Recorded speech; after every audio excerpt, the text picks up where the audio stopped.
Однажды ночью он посмотрел в зеркало и пообещал себе не сдаваться. Мир этого не слышал, но будущее слышало. С каждым новым днем он усердно работал над собой, несмотря на трудности, пробуждая в себе силу и решимость двигаться вперед. Вскоре его усилия были вознаграждены, и он стоял на сцене, гордясь своими достижениями, зная, что каждое усилие того стоило. Теперь он делится своими знаниями с новыми поколениями, вдохновляя их не бояться мечтать и никогда не сдаваться на пути к своим целям. В этот момент он понимал, что его обещание было не просто словами в зеркале, а основой для всей его жизни и великих достижений. Теперь его история вдохновляла других, и он стал символом силы духа, напоминая всем, что каждый может сделать свою мечту реальностью.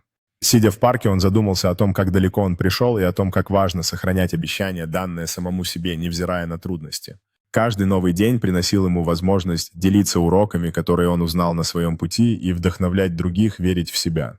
Его выступления не только вдохновляли людей, но и собирали средства для поддержки других на их пути к успеху, напоминая всем о силе единства.